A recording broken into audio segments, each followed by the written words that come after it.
I'm good. I'm in. You in? Locked in, man. GenX, are we adults yet? How boys become men. We have a list of 7 habits that turn boys into men. Listen up, guys. Are you doing these 7 things? And ladies, that's right. Ladies, we're talking to you. Is your man doing these things? Are your boys doing these things? Listen up and find out.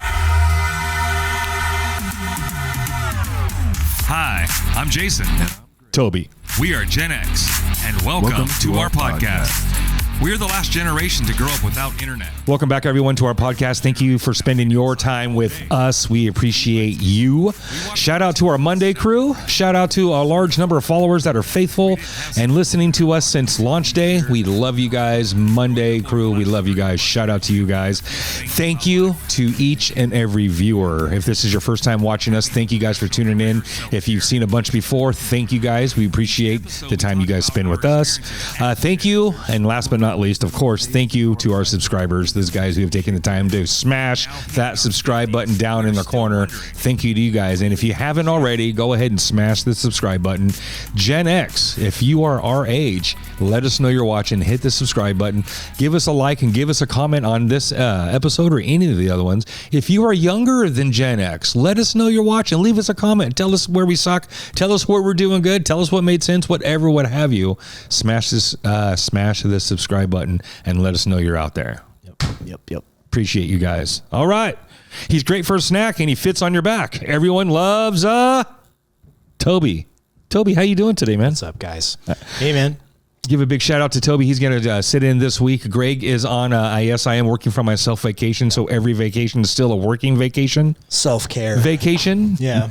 He's out there in the bay right now, or out there along the coast right now, probably with a laptop and a nice cup of coffee sitting there. So shout out to Greg. Appreciate you, dude. See you back here in a couple of episodes. Yeah. Tonight, we got Toby out here, and just like we talked about and just like we promised, we have a list of 7 habits that turn boys into men. But first, Toby, how are you, man? You know, I'm real well, man. I put in a long, crazy day of work, and now I came here to party with you at the top of Folkerth Towers, a VIP suite here. So having a good time, man. I'm well. Life is crazy busy. Lots of adulting stuff going on. Whether I'm an adult or not, I'm doing some adulting. Heading that way, though. We're in that direction. Good, though, man. I'm blessed, for sure. Do you have a dad joke for us? Oh, I got 2. Tell me. Dad jokes. Tell us. Hopefully you haven't heard these. Tell us a good dad joke. Dad jokes get around. All right. What is brown and sticky? Poo. A stick. But I don't have that. I can't remember what it's called. Joke. Aaron. All right, I got another one. Thank you. I'll be here all night. Go ahead. So, what is a pirate's favorite letter? R. Oh, you'd think it'd be R, but no, it's the C. I fell for that one. You really got me. Sorry. And now I get to say my favorite pirate word. Booty. Sell me your booty. Booty. Yeah. I eat pirate booty. Dad jokes you get to. My condolences, everybody. So once again, Toby, thank you for stepping in. Greg's out on vacation this week. If you haven't done so already, subscribe to us. Let us know you're out there. We are growing. And I want to say that over on our audio side, we've had for a little over about 2.5 years now, a little bit more than that Utah is coming in strong. Shout out to all of our Utah peeps out there. Thank you guys for tuning in. And there are a few hundred downloads that hit last month in China. So I don't know what's going on over there. Maybe China. Maybe some of our folks out. I guess we're not going to be on a base out there in China. China. Yeah. Got some folks in China listening. So if you're out there, thank you guys. Greatly appreciate you guys tuning in and checking us out. It was like 120 downloads, 120 episodes that somebody sat there and binge watched us or binge listened to us. So how many countries are you in now? You're in a lot of countries. I would have to look. It goes, but overall, we've been in like over 20 countries. Mexico hit strong for a while. UK hit strong for a while. Canada. I think Canada was our first international listener up there. I think we had 2 or 3 up in, Manitoba. I'm making that up. I don't know. Saskatchewan. It was somewhere in the middle, like somewhere north of the Dakotas. I think it was that one, that piece. Whatever's above that one, I think it was that one. All right, folks, here it is. We will make you wait no longer. Yep. Gentlemen, make sure you are doing these things. Ladies, make sure your men or your sons, gentlemen, fathers too, make sure your sons are doing these 7 things. All right, here it is. List of 7. Number 1 on the list, in no particular order, except for I did reorder these. So they are in a particular order. Showing respect. Men treat everyone with dignity and respect, regardless of their background or status. Please and thank yous, opening and holding doors, standing when meeting somebody, eye contact, firm handshake, protecting the weak, respect your elders. I was taught to respect my elders in and outside of my family, all races. Yes, sir, please, no thank you, yes, ma'am. Like I said, hold the doors for all elders and be happy about it. That's how respect was defined for me growing up. If there were your elders, that was just what it was. You know, it wasn't so much for me, you know, speak unless spoken to, or children, you know, it wasn't like that, because I was pretty loud and I was pretty welcomed everywhere, mostly anyways. But it was respect your elders. It was stand up if, like, in a restaurant, if you're in the waiting area and older folks walked in, you know, I stood up. Most of the time I'd get the door and then my seat would be open. I'd give them my seat. Sure. Right. Even if there were plenty of seats, I would still stand up and let them take whatever seat they want. That's the kind of respect that was drilled into me, at least for, you know, around your elders, right? Yeah. Yeah. We've touched on this too in past episodes. You guys have about the idea that that even though Gen X kids, a lot of us were kind of feral and that our parents were working a lot. On the other side of that, a lot of us had to spend time with adults. Like we talked about sitting around the TV together. Everybody's in the same room, can't go to another room to watch another channel, or maybe you have another TV, but typically you're sitting around the same TV watching the same program. So you're having meals together. Right. You're watching movies together at the movie theater, whatever that is. So we were around adults a lot more. So we learned proper behavior around adults more. And if we didn't, got the backhand a lot of times, you know? So yeah, it was just kind of something you grew up around adults. You weren't really off in your own room with your Kindle Fire tablet or whatever it is. You were with adults. So bring me some water. Yeah. So, you know, when I was thinking about this idea of like showing respect, right? It's about it's part of it is about acknowledging what came before you to get you to the place that you're in. And I remember this quote. It's actually from Sir Isaac Newton.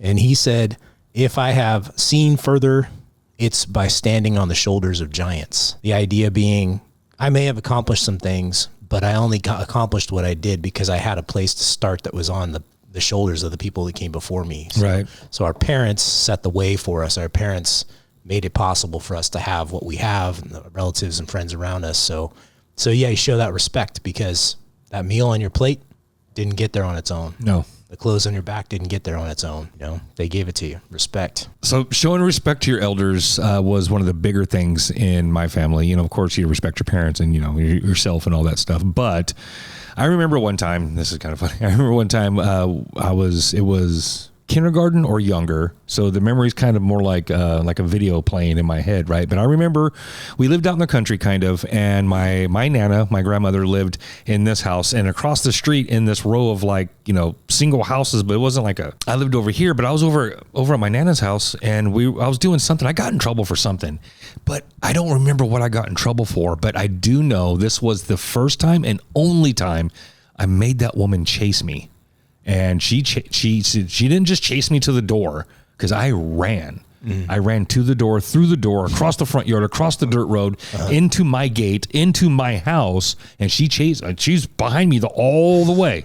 And I remember running into my room, diving on my bed, doing one bounce against the wall, boom, flat against the floor, and the bed's over me. I'm on the ground underneath my bed against the wall in one shot. She's in my room. I think she had a belt in her hand. I was going to ask, was it a chancla? Was it a belt? No. There was no shoes in my. It was wooden spoons, cheese boards, and belts. Cheese boards. A little cutting board. Yeah. Okay. Cheese board. Okay. Mini principal paddle. She didn't have one set aside with the holes in it for extra velocity. No, she didn't. She didn't need. No, I think she had a belt. Had the cheese. I didn't look back. I ran. I'm a runner. Yeah. We've talked about this.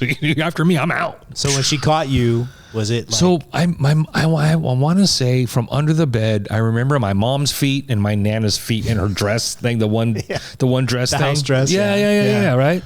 And them yelling or whatever. I remember coming out later. I remember being in trouble, but not by Nana. So my Nana didn't get her hands on me on that one. All right. She did not. I'm gonna have to make some. I don't know who I would call. Oh, my mom. Yeah. I don't know. Anywho, but I love my Nana. that's just how it is. But yeah, showing respect. Men treat everyone with dignity and respect, regardless of the background or status. You know, one of the things that I've learned over time is the idea that, and I think you see this a lot in your line of work. I know you've talked about what you do to an extent. The idea that a person is not their actions. That our actions may in some ways kind of like spell out what's going on inside of us, but our actions are not us. And so if regardless of what a person's doing or how they're behaving, if you can choose to see that person first as a human being and as something that's a person that's of value and of worth as a human being, that helps a ton too in being able to give them respect, even if you're not getting it back. Right. You show them respect, and if they're not giving it back, you just kind of go your way. Yeah. Just kind of distance. But in either way, you're doing the right thing. That's a human being. They matter. Yeah, I get that. I do. Yeah. I've had a pretty good experience through helping. You know what I mean? I've really have too much negative experience. I mean, I've been fired by, the people I help. I've been, people, well, can I work with them instead? I've been, all that, not fired by work, but, by the patient, the client, the member, whatever, whatever program you're in, I have a different word. So, all right. Number 2. Yeah. All right. Number 2 on the list of 7 things that turn boys into men. I wanted to call this thing shit men do, but I really wanted you guys to really click on it and still be promoted throughout. Feces. Yeah. So number 2, practicing integrity. Practicing integrity. Men uphold high moral and ethical standards, and they act with honesty and honor. This includes not lying, not stealing, good manners, things like sportsmanship, right? Showing restraint. I think that's one that's overlooked a lot. Yeah. Showing restraint. Just because you can doesn't mean you should. Yeah. Integrity is not just about what you do, but what you don't. And correct. Yeah. But there's a lot of examples out there, but showing restraint. A handshake is legal and binding, and a man is only as good as his word. So there was a time when business was done on a handshake, fail and success. What I mean? We shook, we agreed. Yeah, that's your word, right? That's integrity. That's honesty. That's my word. That's who I am. That's what I stand for. I can put my name on that, and other people not right here will still give you the same privilege they give me because of my word. Sure. Yeah. Yeah. And the history over time of you standing behind and defending what it is that you bound yourself to. Right. So yeah, like we said, it's not just the things that you do, it's the things that you do not do, but that handshake. Yeah. That's you saying, I'm a person of integrity. What I do, I'm going to back it up. Absolutely. So, and to me, integrity is like, there's these thoughts that run through my head. Like, okay, they say that power corrupts and absolute power corrupts absolutely. Right. Yeah. So think about if you won the mega lottery, like you win that big one, $1 billion, right? You win $1 billion. You never have to worry about anything ever again. Anything you want, you go get it. Anywhere you want to go, you can go. So if I needed like 1,000 bottles of baby oil. Yeah. For example, if you want to keep it down in your dungeon, 1,000 bottles of baby oil, I could just have it. You could do that. I can order in bulk, right? You could subscribe on Amazon and have 1,000 bottles. Yeah. So, but would you? So it's not just what you do, but what you don't. But the question is like, if you won that $1 billion, yeah. What are you going to do good stuff with it? And when I mean good is things that are truly good. Are you going to do good things with it? And then that raises the question, if you do those good things, are you going to insist that people know that you do those good things? Or are you just going to do those good things because they're the good things and the right thing to do? Right. Like, I do it like Batman style. Are you going to be Oprah Winfrey and insist that everything that you do has your name stamped on it? That's the Oprah Winfrey Library, Oprah Winfrey, hot dog stand, Oprah Winfrey, whatever. Like, no, are you going to do it because it's the right thing to do? It's just going to do it. Yeah. Or, so what are you going to do? Who are you when just God's looking? Yeah. That's integrity. That's integrity. That's a good way to put it. Who are you when only God is looking at you? Yeah. I get that. All right. Yeah, for real. Number 3 on the list of 7 things that turn men into boys, taking responsibility. Taking responsibility. I read that again. Taking responsibility. Men understand that they are responsible for their actions and decisions, and they work to make amends. If you did it, you own it. So difficult, especially since I didn't learn this as a kid. Being able to make amends can be difficult. There's still a few I need to make. But taking responsibility for your actions, taking responsibility for the decisions you've made, and owning your shit. If you did it, you own it. And it doesn't always mean like it has to be something negative or something bad or something, you know what I mean? But it can always be a moment to learn and to grow. And if you look back, the only times you've ever really changed your behavior is when you were sitting in some shit you didn't want to be in. Yeah. You never won the race and said, you know what, I can do better. Some people do, little freaks of nature, some weirdos. Shout out to you weirdos. But most of the time, a reward keeps us where we are, and a failure is what promotes us. Yeah. Are you doing the right thing because you got caught? You know, are you sorry because you got caught? Or are you sorry because you realize it's the wrong thing? Yeah, I'm not high anymore. I come down, slept a couple days, had some food. Yeah. I fucking didn't mean that shit. Yeah. Really exactly. sorry. Yeah. So you're right. It's owning your mistakes. It's owning your and shit. not just owning it and saying, oh, my bad. I hate that phrase, by the way. Or that's on me. I got that one. That one's on me. But I'll take it. But it's more than just saying that. It's about, okay, now what do I have to do to make it right? What's that extra step? Make it right. Own it. Eat that humble pie and make it right. And make it right. Maybe it's going to cost you. I mean, life has consequences. Sometimes those consequences hurt. Sometimes they hurt for a long time. And that's the ugly part that kind of helps solidify it from backsliding. It's that ugly part that helps us from not going, I don't want to do that part again. That's the ugly part that it's like the little clickers on the roller coaster. Keep it from going backwards. Yeah. All those little ones. So ugly, all that fucking horrendous. Do you have, I'm not asking you to share anything. Just look at the camera and shake your head, yes or no. Do you have any moments that you look back on that are just cringy as fuck? Oh, dude. I do. Too many to count. I do. Too many to count. Like, what the was I fucking thinking? Yeah. Why? Yeah. Why would I say that? Oh my God. Did I really? I did that. What was I fucking thinking? Yep. What the fuck was I thinking? For sure. I mean, not today, but. Not so much today. Not today. Everything's on camera today. Yeah. Fuck. Yeah. Like, I think about like owning your responsibility and what do men do, right? And I think back to my life coming up, didn't really have a guy, didn't have a dad around. My dad was a sperm donor. Sure. And, and I talked about him before. He lived up in the redwoods by himself. There's a song that came out in the 90s that every time I hear it, I get really choked up and emotional because that song is just straight up my life. It's the song Father of Mine by Everclear. Oh, fuck. That song, like, it's pretty much my biography. It's crazy, but it's all about a guy who basically, my daddy gave me a name and he walked away. I know the song. I know the song well, yes. Yeah, he didn't own his responsibility. And the ripples of that, the effects that happen when you don't own your responsibility. Not only did he not own his responsibility, but he wreaked havoc, and then he didn't own his responsibility. The consequences from that are far-reaching. Yeah. And you may not see it because your back's to it because you're running away from it, but it's there. I get that. I saw it on my mom. I saw it in my own life, the way I perceived of the world and the way I perceived of other people. We talked about that. Get shit done on your own. Don't expect anybody else to come and do it for you. That came from my dad not being there. Nobody else was going to do it. Dad wasn't there to help. Right. He didn't own it. Number 3 was taking responsibility. Men understand that they are responsible for their actions and their decisions. It's safe to say that, fuck it, I'll say it. You're not a man if you don't. Can't be. For real. All right, number 4. Technically halfway through this list. Number 4 of 7, developing self-discipline. Men set goals and create routines to achieve them. I have started a 28-day challenge. Body and lightweight workout routine. I'll insert the details as we go on. Also, the discipline to continue education for work, the discipline to say no to DJ money, and to say yes to family time, daughter time. I am going out this Friday.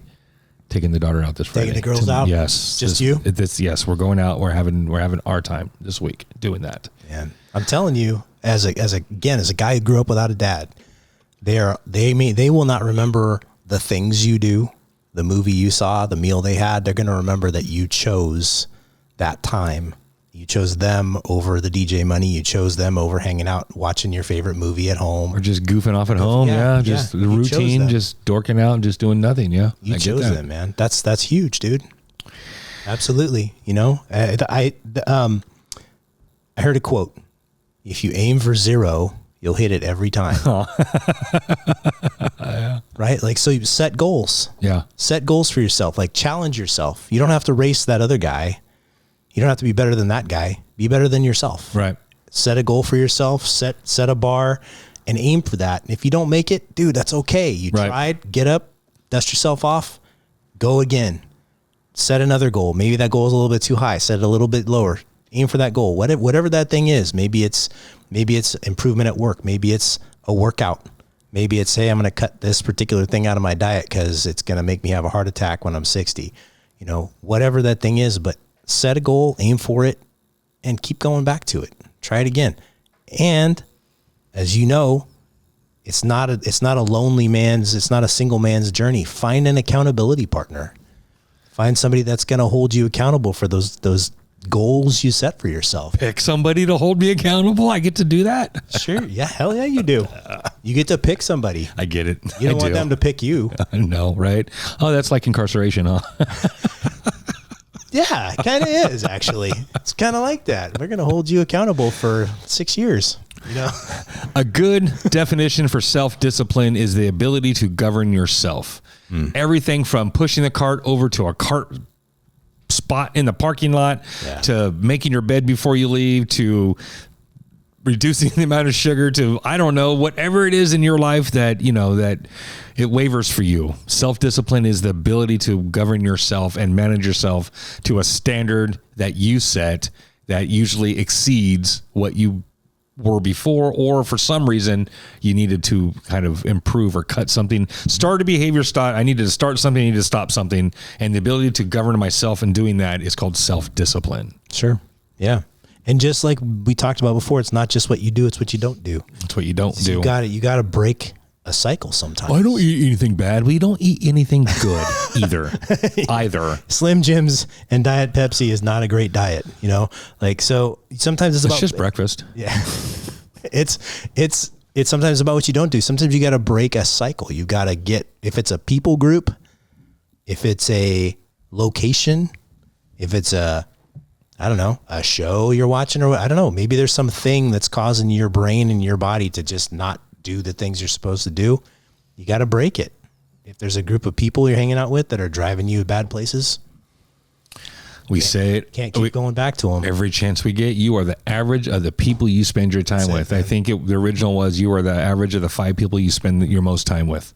You know what we didn't do at the beginning of this episode? Huh. People might think we're experts. Oh God, we forget to do that. We're talking with like a lot of confidence right now, and people might mistake us for experts. So let's do this. Watch.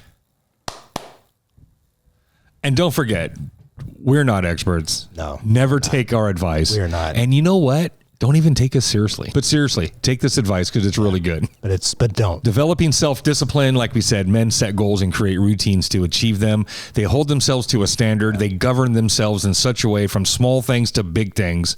These are the definitions of what a man is, according to author unknown. Found this on the internet the other day, fell in love with it, and say, hey, you know what? This is all the stuff Gen X has been doing. We've been doing this stuff. All the ones we've already talked about, we've been doing this stuff. So anyone like younger than us, if you're not, pay attention. Gentlemen, if you're not, pay attention. And ladies, once again, you know, are the men in your life, they're boys in your life, practicing these traits here. Yeah. And these next few, fuck, that was hard. And these next few are like the cream of the crop. This is like the top of like ability. This is like really using, you know, more of your potential. Okay. Cause you know, some of this stuff most folks kind of just stop kind of what we talked about, and they're good, but you can be better with these last few. All right, here we go. Number 5, seeking continuous growth. Yeah. Right. Yeah. Men are always learning and looking for new knowledge and new experiences. They're looking for new stuff. We don't just sit and be complacent with the one thing. You can have a job for 40 years. That's fine. Were you able to like pick up a hobby? Do you also own and do other things? Or, are you more educated? Did you grow in your position? Maybe if you started in a factory at 18 years old, pulling 3 levers and pushing 2 buttons on the Wutchie 2000, and 45 years later when you retire, you're working on the Wutchie 3.5. Now it's just 2 buttons and a lever. Is that potential? Could you have done more? I mean, it's not like judging like you're not doing it, like you're less of a man. But you know what? You can be more, you can increase, sure. Right? You can always level up. Seeking continuous growth. Men are always learning and looking for new knowledge, whether it's in a hobby or in fishing. That's why, do you notice how some guys I think it was Jesse James on his, I can't remember what show, he had one of those reality shows on for a minute, and he built a Top Fuel hot dog cart. I didn't see that one. So it was like a 4.2 quarter-mile dragster or whatever, 3.8, whatever the number is, right? And then at the end, up by the motors and the exhaust and stuff were like these bins and stuff. It was all like a hot dog cart, and actually had the water and hot dogs in them that were heated from the motor and the exhaust, right? That's funny, man. And then made hot dogs out of it. But at the end of that episode, he was saying, why do you got to make, a 300-mile-an-hour hot dog cart? And he looked and he goes, if you got to ask me that, you should probably just go on down to the Home and Garden channel and just watch that for a while. So Jesse, after it's all done, why? Hey, if I have to explain why, Yeah, we're in trouble. go watch Home and Garden TV. Learn how to redo your flower bed. You pansy! This is I think it was like a 4.2 whatever, I think that's pretty fast, like 300 something miles an hour. Hot dog, hot rod. Huh? Yes. Yeah. It's like people sometimes think that education and learning it's got to be formal. You got to go to JC, you got to go to 4-year university. That's education. Right. Yeah, it is. But college is not for everybody. I mean, I have a bachelor's degree, but I didn't get it until way after high school. A lot of people don't get it for even further after. Some people don't get it at all, but college is not for everybody, but learning is for everybody. So for me, the rule is kind of be curious about your world. Or whatever your world is. Maybe your world is just your town. Maybe you've had the benefit or the blessing of traveling around the world. I've been able to go to a lot of different countries and seen a lot of parts of the world, but be curious about it. Ask questions and wonder and stop and look at things. Don't just pass things by, but learn about yourself, learn about your family. Genealogy is a great thing. I kind of fell down the rabbit hole of genealogy for a while and was learning about my ancestry through the ancestry.com website. I found relatives I never knew existed and connected with them and stuff. So learn about who you are, learn about where you're from, learn about how your body works, learn about how the universe works. But learn, your brain, they say, is a muscle, right? Mm-hmm. So you got to, just like any other muscle in your body, you got to work it to keep it healthy. And the more you work it, the more you're going to learn, the healthier it's going to be. And if it's healthy, the rest of you is going to be healthier too. One of the ways that I like to learn, podcasts. I was going to say that, yes. Dude, podcasts are amazing. There's some, can I rattle off a few names? Name them. Cool. One of the ones that I geek out on, it's called 99% Invisible. So if you like podcasts, if you have a commute, you have time to kill, just hanging around the house, want something to fill your head, 99% Invisible. Fascinating show. Another one, Radio Lab.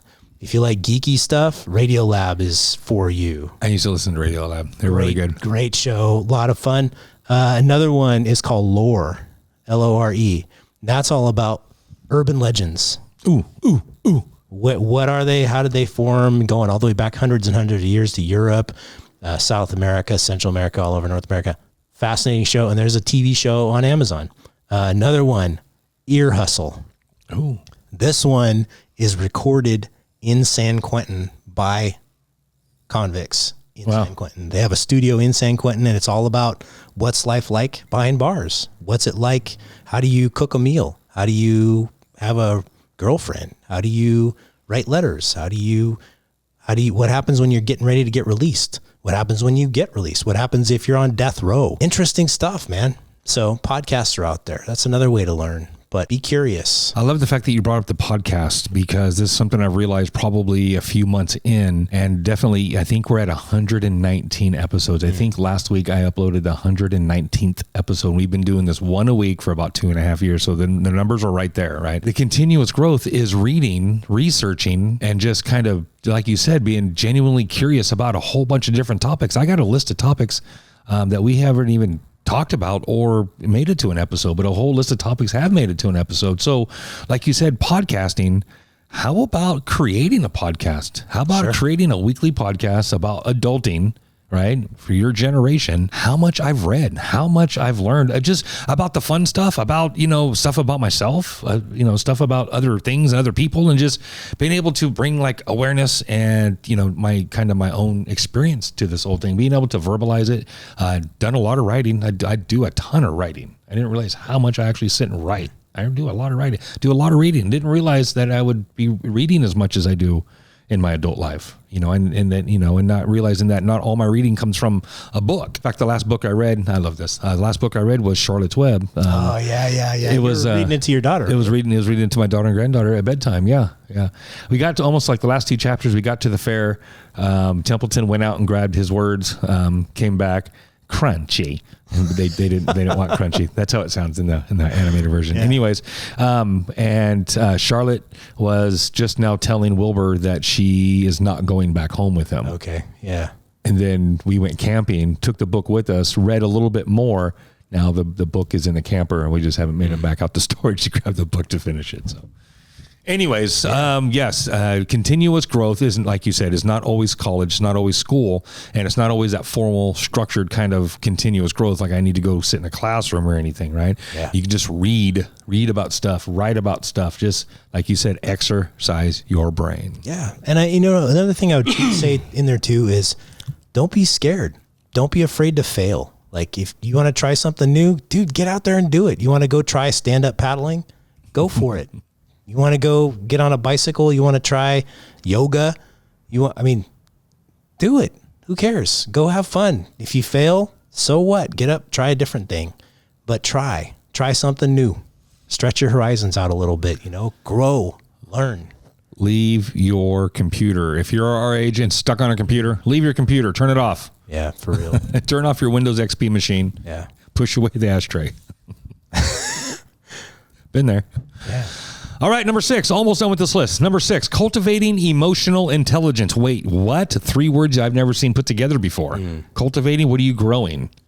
Emotional intelligence, the ability to manage both your own emotions and understand the emotions of the people around you. There are 5 key elements: self-awareness, self-regulation, motivation, empathy, and you got to have a little bit of social skills. Emotional intelligence, the ability to manage both your own emotions and understand other people's emotions too.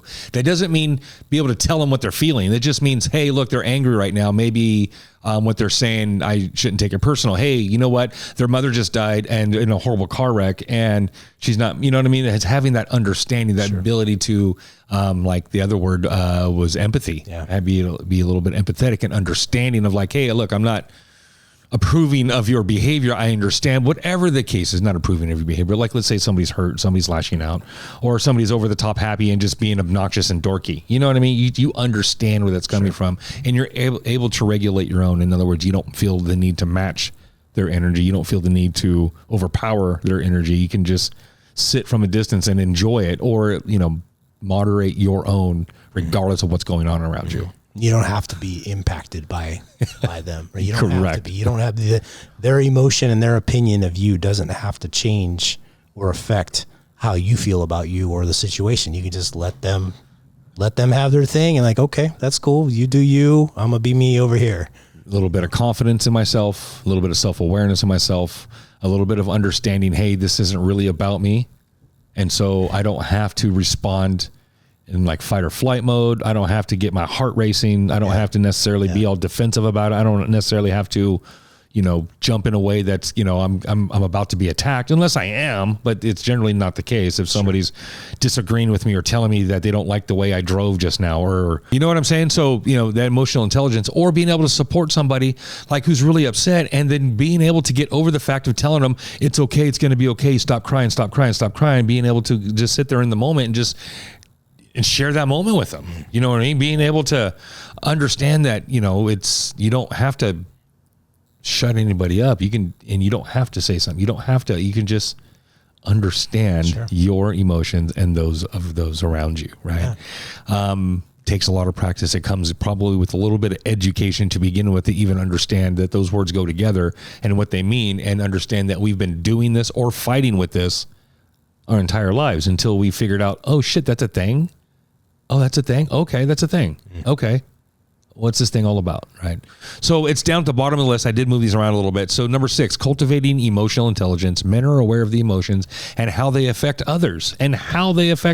Yeah. Just because I'm pissed doesn't give me the right to go around and being pissy towards everyone. Hey, I'm pissed, right?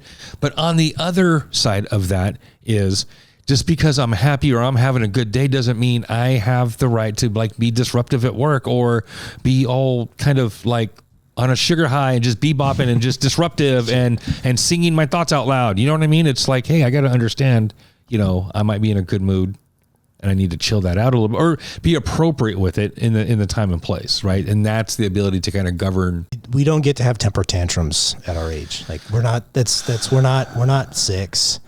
We're closer to 56. Oh, what are you, 6? So yeah. So Romper Room called. One time I was watching Romper Room, and when Miss Nancy was pulling out the magic mirror and she's saying those names. Did she say your name? One time. Really? She said my name. Probably wasn't me, but she said my name. She never said my name. Miss Nancy said my name, dude. Changed my life. Anyway, that's not where I was going to go with this. So I mentioned in the show before, my mom passed away in 2019, and it was a big, long, ugly battle, 15-year battle for her, cancer. It just got worse and worse. And toward the last 5 years were just extra shitty. And the last 2 there was just no quality of life. Yeah. But I watched that all came about because my mom was a martyr. She would not take care of herself. She would always put herself on the back burner and take care of other people. No matter how much we begged her, Mom, just take care of yourself, she wouldn't do it. Right. And so when the last couple of years of her life happened, there were several times when I was angry at God because I'm leaving the hospital and she's still alive. Mm-hmm. And I'm like, why the hell is she still, there's no quality of life. She's miserable. We're miserable. I said goodbye to my mom 3 times, and she still came back. And it was when I realized through that, A, I don't want that for me. Yeah. But B, and this is where I was going with this, your life is not just your life. It belongs to your spouse. It belongs to your kids, your grandkids, your friends, your neighbors, everybody that's in your sphere that's close to you, right, cares about you. Your life belongs in part to them. Now, granted, you're the ultimate master. You get to decide, but your life doesn't just belong to you. It belongs to them. The decisions you make or don't make, those affect them too. Right. The consequences, my dad being a piece of shit and leaving me, and my mom and choosing the lifestyle he chose, that affected me. Still does. Yeah. Still does, So your life is not just your life. It belongs to everybody who's in your sphere. Even if they're just social media connections or whatever, if you have any kind of a connection with them, a regular connection with them, your life affects them. And the losses in your life, the hurts, the bad decisions you make. I mean, you see it all the time. Again, in your line of work, people making bad decisions, ended up in jail. Their family hurts when that happens. So their victory is their family's victory. Their loss is their family's loss. Your life belongs to someone other than just you. It's a big deal. I never really thought of it that way. Yeah. I mean, it makes perfect sense. Yeah. Yeah. Emotional intelligence, realizing your consequences aren't just your consequences. Dang, that there's a big ass ripple in every pond when you throw a rock in there, like leaving and not coming back. Yeah. Yep. And like you said, really having its way with everything before he left, and then I get it. Yeah. Not paying a dime of child support ever, sleeping around, all the stuff, All the things. consequences. What did that do to my mom's head and heart? Yeah. Right. So consequences, man. I get it. Quick recap before we give you number 7. Number 1, showing respect. Number 2, practicing integrity. 3, taking responsibility. 4, developing self-discipline. 5, seeking continuous growth. 6, cultivating emotional intelligence. And Men number are 7. aware of their emotions and how they affect others. Number 7. I don't have a drum roll. Number 7, embracing leadership. There it is. It's not just about it's not just about holding a position of power. It's about taking initiative and inspiring others. Men who embrace leadership make decisions confidently, take responsibility for their outcomes, and motivate those around them. Yep. It's not about being the boss. It's about taking initiative. It's about inspiring other people. Embracing leadership helps you make confident decisions. You take responsibility for your outcomes, and you motivate those around you. That is leadership. I posted this the other day. The wifey found it, and I posted it. It said, I spoke to the manager the other day, and I felt like he was important. I spoke to a leader the other day, and I felt like I was important. Boom, shaka. Yeah. So I've done a lot of leadership training. I'm currently like kind of in a leadership role at work. I've been a youth pastor before. So I've been in a number of leadership roles. I heard this. I might have shared this with you before. Somebody shared with me a few years back, and I wish so much I could remember who it was, that the difference between a sheep herder and a shepherd. And when they explained this to me, it was like, bing, big old light bulb came on, and it has stuck with me, and it is so true. Tell me. Changed my perception of leadership. So a sheep herder is, whenever we think of a sheep herder, this is what typically Americans think of. We think of a sheep herder. We think of the guy on horse. He's got a whip or a cattle prod. He's got dogs barking, and he's yelling, yeah, yeah, yeah, and poking the cattle and the sheep. And they get the sheep to go where they want them to by control and fear. They go around behind them. They're nipping at the heels of the sheep, poking them with the sticks, and the sheep go because they're scared. They go into the pen, they go into the corral, they go behind the fence because the sheep herder is poking and prodding them, gets them in where they're going, shuts the gate, they're there. He's not going to hurt them, but they think he is. That's a sheep herder.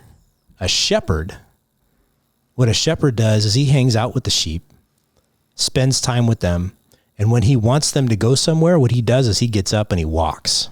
And the sheep see him get up and walk, and then they follow him. Why? Because they know he's not going to hurt them, and because they know that he's taking them to a place of safety and security and a place where they're going to be taken care of. That shepherd cares about his sheep. Mm-hmm. So the difference between a sheep herder and a shepherd, one leads by fear and from behind, pushing, poking, prodding. The other one leads by example, goes where he wants them to go, and they follow because they know they're loved. Because they follow. Yeah. So the goal is find leaders who are shepherds.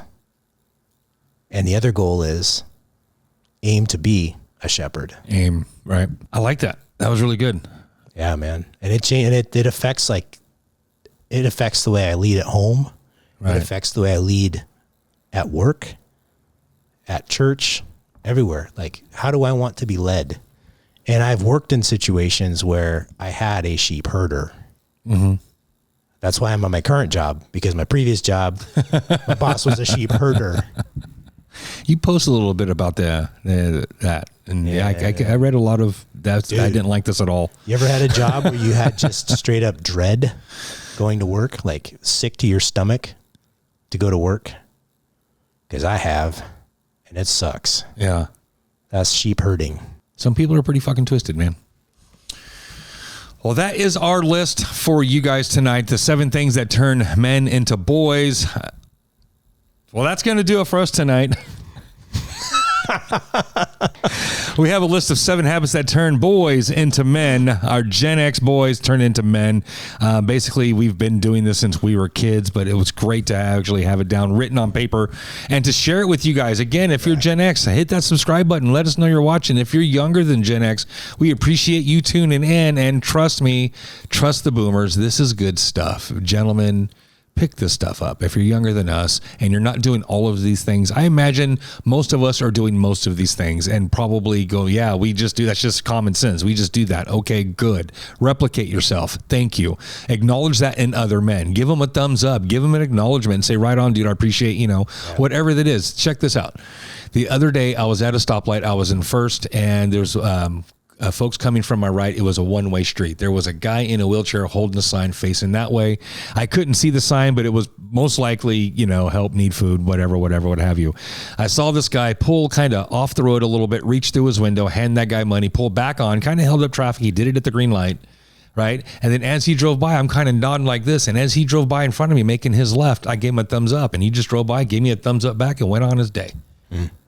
Acknowledge that shit when you can, give yourself props. And if you have young men in your life, acknowledge them, validate these things, say these things out loud. Yes, it's common sense. Yes, we model these things, but also say it out loud. Hey, that's called this. Good job on that. Yeah.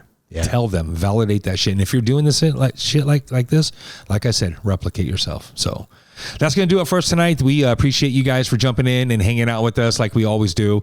Hey, my name is Jason. Yeah, I'm Toby. And thanks for hanging out with us again, Toby. Greatly appreciate Thanks, you, man. Brother. Thanks for having me, man. We'll see you guys next week, man. Good night, everybody.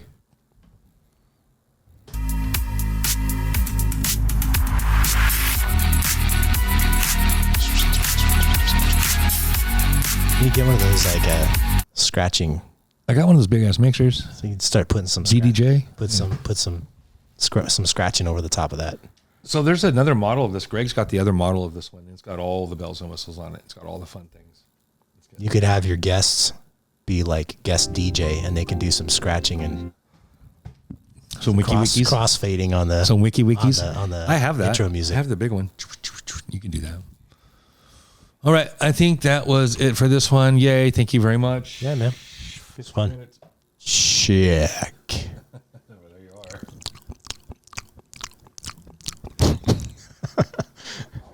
What not to do. Oh, actually, is there one on that table? Or no? I don't see it there. Oh, it's right there. It's right there.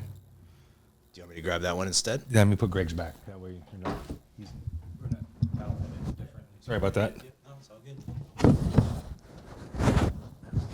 Whatever works. His breath mouth stays his breath mouth. I'm sure he's sanitary-ish esque adjacent. Sanitary adjacent. I wouldn't call me clean. I'm sanitary adjacent though. Right. I'm in the general realm of sanitary. And we cross paths every now and then. I stay on the Weller side of clean. We bump knuckles. He goes his way, I go mine.